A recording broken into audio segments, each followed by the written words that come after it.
Europa no arde por el fuego, sino por la traición. Friedrich Merz, el hombre que ascendió al poder, bajo la promesa de ser el escudo de la Unión Europea, acaba de clavar un puñal en la espalda de todo el continente.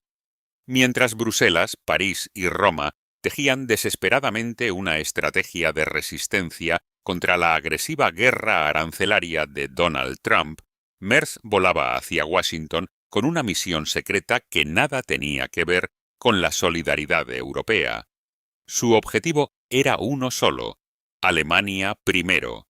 Detrás de las puertas cerradas de la Casa Blanca, lejos de las miradas de los diplomáticos de la UE, Merz se sentó frente a Trump. No hubo resistencia, solo un apretón de manos cargado de cinismo.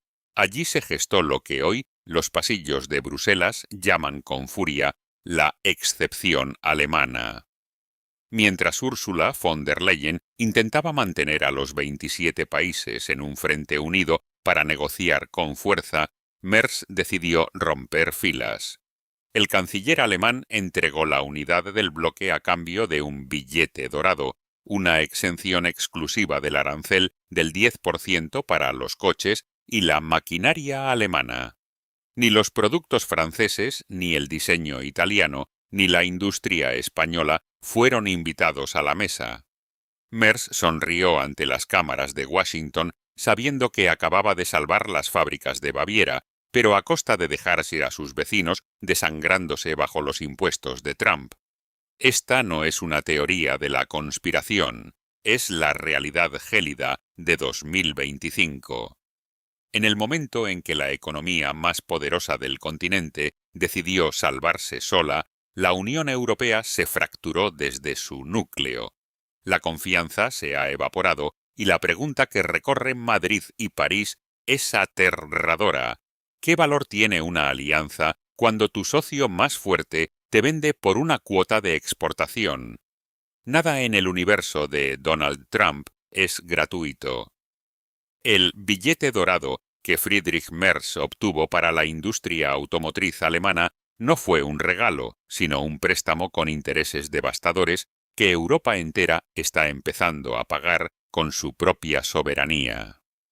Mientras Merz regresaba a Berlín con la promesa de salvar los empleos en Baviera, en los despachos de París, Roma y Madrid se empezaba a comprender la magnitud del desastre.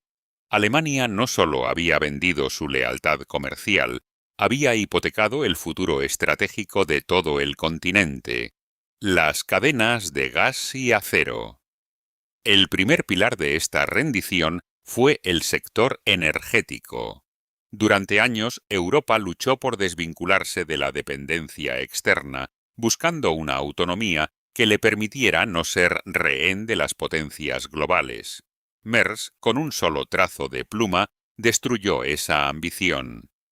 A cambio de la exención arancelaria, Alemania se comprometió a priorizar la compra masiva de gas natural licuado, GNL, estadounidense, sobre cualquier otro proveedor. Esto no fue una simple transacción comercial, fue una concesión estratégica de proporciones históricas.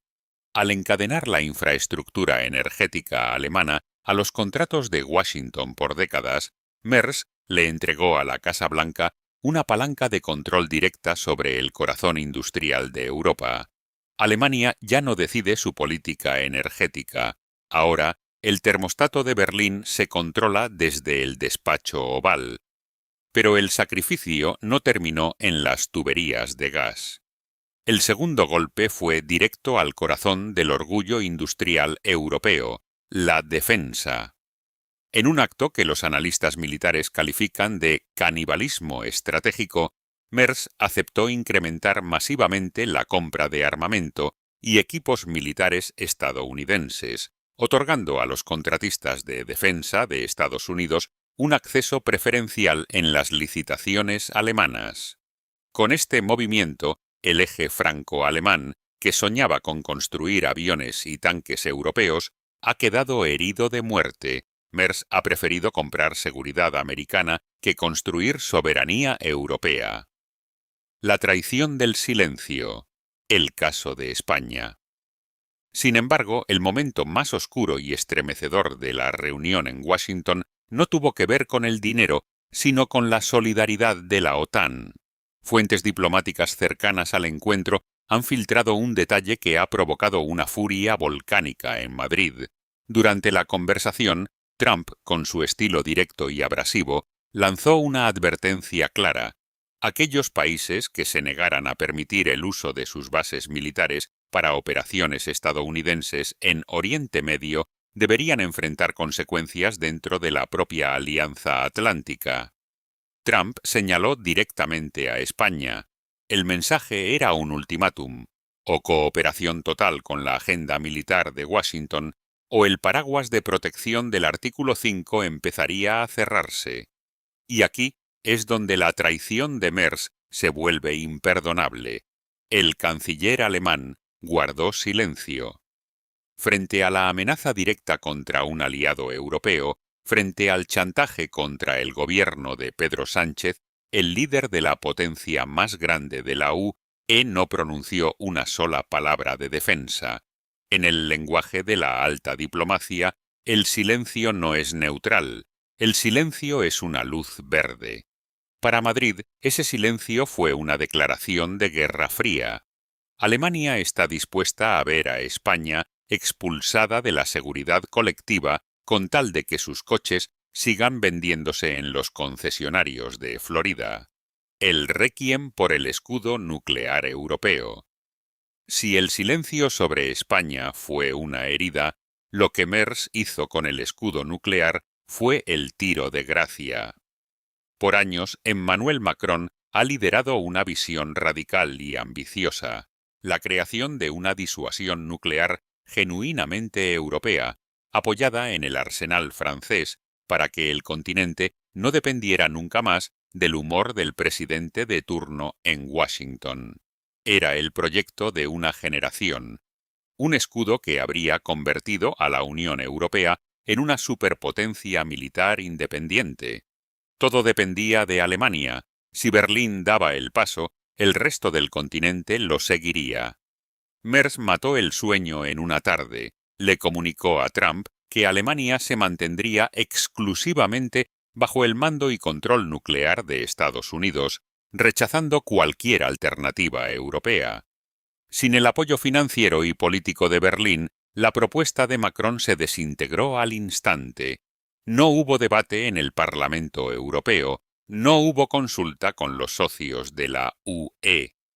Friedrich Merz, actuando como un monarca absoluto, decidió que Europa seguirá siendo un adolescente estratégico, dependiente para siempre de la protección y el chantaje de Washington.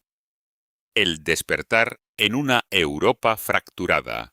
El concepto de autonomía estratégica, que durante años fue el grito de guerra de los intelectuales y líderes europeos, ha sido enterrado bajo el peso de los aranceles de Trump y la ambición miope de Merz.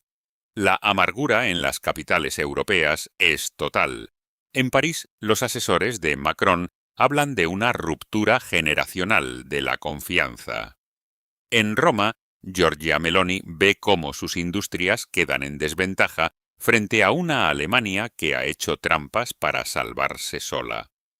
La gran pregunta que flota ahora en el aire envenenado de Bruselas es si Merz fue capaz de sacrificar la independencia nuclear y la solidaridad de la OTAN por un acuerdo comercial. ¿Qué más está dispuesto a entregar? El mapa de Europa ha cambiado. Ya no es una unión de iguales trabajando por un destino común. Es un tablero de ajedrez donde el jugador más fuerte ha decidido derribar las piezas de sus propios compañeros para ganar una mano contra el dueño de la casa. Las ondas de choque de esta traición apenas están comenzando a sentirse, y el frío que recorre el continente no es por el invierno, Shanou, sino por la soledad de saberse traicionados desde dentro. Las ondas de choque de lo que Friedrich Merz hizo en aquel despacho de Washington están sacudiendo el continente como un terremoto geopolítico. La estructura de la cooperación europea no solo se ha doblado, se ha fracturado de manera irreversible. Cuando la nación más poderosa de la Unión rompe filas en secreto, El concepto de unidad deja de ser una estrategia para convertirse en una autopsia. La reacción en Roma fue inmediata. Giorgia Meloni, una líder que ha sobrevivido a 1000 batallas políticas, describió la jugada de Berlín como una venta deliberada. No es solo un desacuerdo diplomático, es una herida económica sangrante. El sector del lujo y la maquinaria italiana ahora deben competir en una carrera amañada contra una Alemania protegida por el billete dorado de Trump. En París, la furia de Emmanuel Macron es de una naturaleza distinta. Es una furia fría. El Elíseo ha reducido los contactos con Berlín al mínimo funcional y ha comenzado a tejer lo que los analistas llaman el contrabloque. Una alianza de hierro entre Francia, Italia y España, diseñada específicamente para frenar el unilateralismo alemán. El objetivo es claro: imponer reglas que castiguen a cualquier socio que intente negociar el futuro del continente a espaldas de Bruselas. Pero la verdad más incómoda es que Merz no actuó por impulso. Es un calculador gélido que entendió que, en la era de Trump, la solidaridad europea es un lujo que Alemania ya no puede pagar. Eligió los empleos de Baviera sobre los ideales de Bruselas. Al hacerlo, ha revelado la fragilidad terminal del sueño europeo. Cuando el instinto de supervivencia nacional despierta, las alianzas se vuelven papel mojado. Europa despierta hoy en una realidad brutal. El motor que debía liderar el continente se ha convertido en su mercenario más caro. La Unión Europea no ha muerto, pero el corazón que la hacía latir, la confianza mutua, se ha detenido en Washington, bajo la sombra de una sonrisa triunfal de Donald Trump y el silencio cómplice de Friedrich Merz.